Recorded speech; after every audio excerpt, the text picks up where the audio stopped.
right, we are back for another episode of If You Like What You See, Call Me, episode 5. Number Jamie, 5. I can't believe it. It's going too quick. Apparently, we're pretty popular these days. Yeah, it seems that way. Pretty popular. I'm going to start signing autographs next week. Let me know what you charge for yours. I might have yeah, to do the we'll same. start charging for those autographs. It is great to be back. We are diving in today, a very crucial episode on the loan process.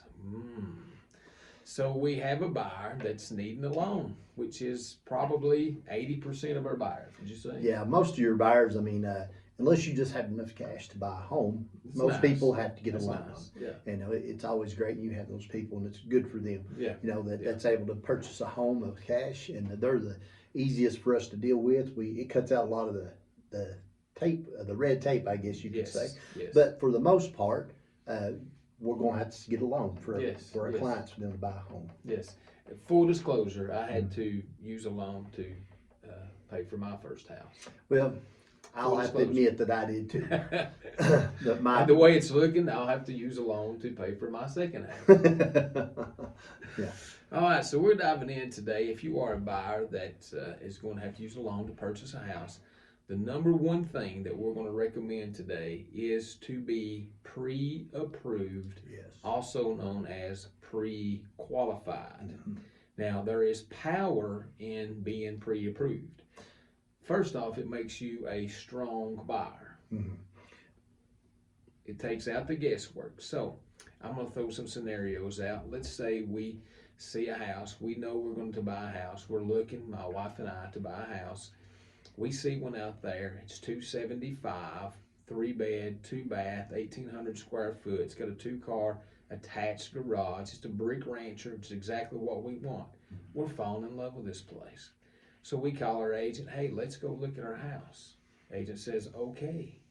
We go look, this is the one that we want to buy. This is our dream home. We've talked about it ever since we've been married. We go to the loan officer. We apply for the loan. And the news comes back that we are only approved for $230. Mhm. Yeah, that goes back to the beginning, getting the cart before the horse. That's right. That's right. When you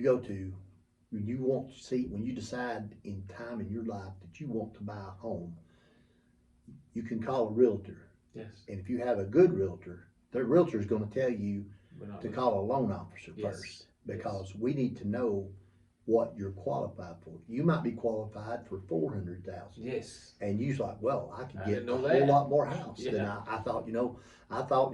My daddy, he bought a house and he gave $28,000 for it. So now that's about all I'm going to pay, maybe 30 or something Sure. like that, and it's unrealistic. So we need to get that pre-qualified before we ever look at a home. Sure. I mean, you can look on Zillow, you can you can scroll online and you see stuff you love, but you're not a candidate to purchase a home until you're That's true. pre-qualified. That's true. Mhm. Now, when you get a pre-qualification letter or a pre-approval letter, there is some great detail on the type of buyer you are on that form.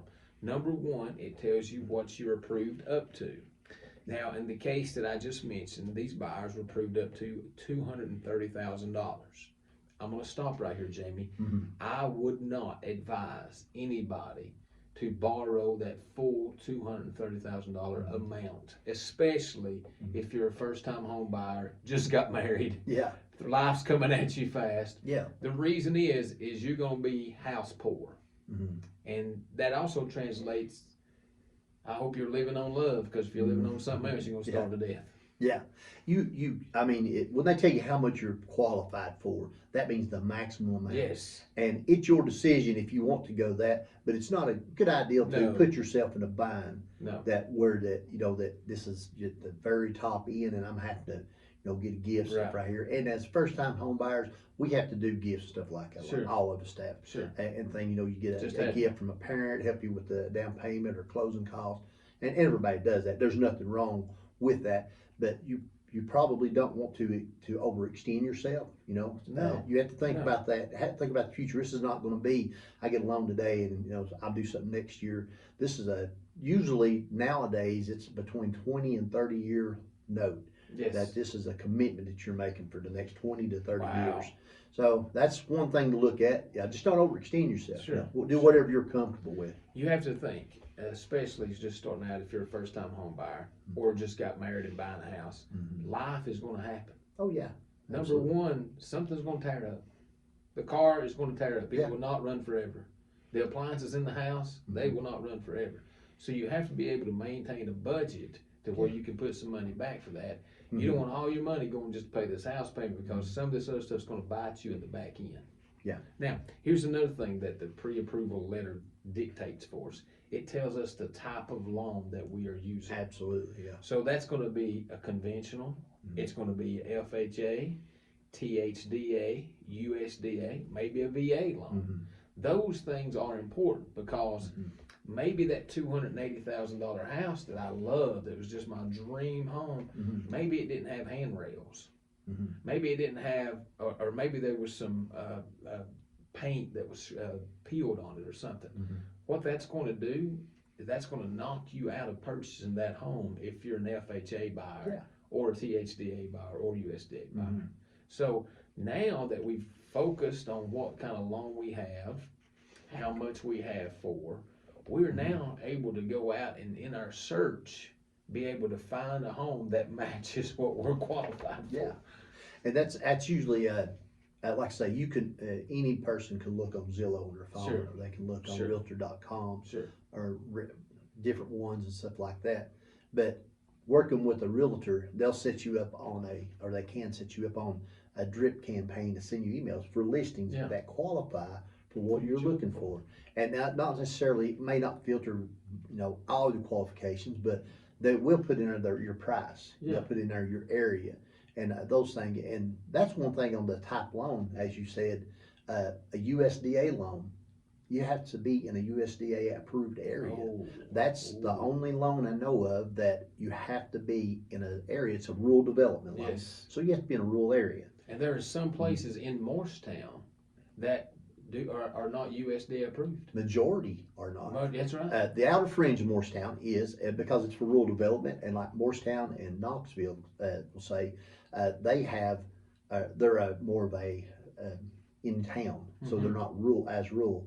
So as you go outside of those areas, all of it qualifies for USDA. In Sure, our area, sure, you go to sure. Cobb County, you go to Granger, Hawkins Cobb, yeah, County, yeah. no problem. But you got Morristown and Knoxville are the ones who's not going to the whole town. You may find the perfect house, the perfect price, but if you're a USDA buyer, if it's not on the map, and USDA has a map, Yes. you have yes. a website you can go to, you can put in that address, and it'll say this house does qualify, or this house does not qualify. So you can know that before you ever go look at it and get your heart broke. That's right. When you That's go right. see it. Yes.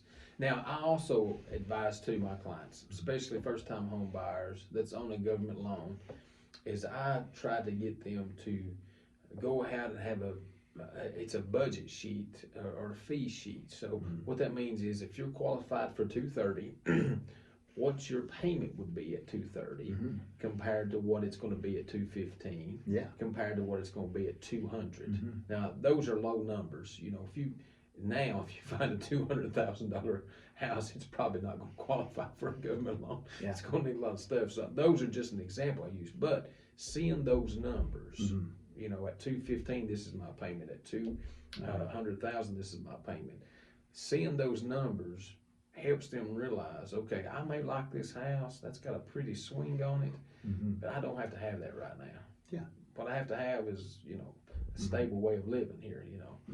These are things that when you see the numbers on paper, you can understand why it's important not to borrow the whole amount or overshoot your boundaries. I've had this happen, and I know you have too. I may have a buyer that is $230,000. That's approved. That's it. They won't stop looking at 260 and 270 houses.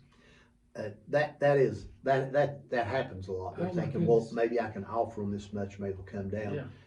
Depending on the market, there's a little fluff on a lot of house Sure. prices. If you're approved at 250 and this house is listed 260, I mean, we think we do. what about 10 grand? Yeah. If this house is listed 300, no. No way. It most likely, unless it has been overpriced, it's been on the market for 6 months, that's a possibility. Sure. It's gonna mark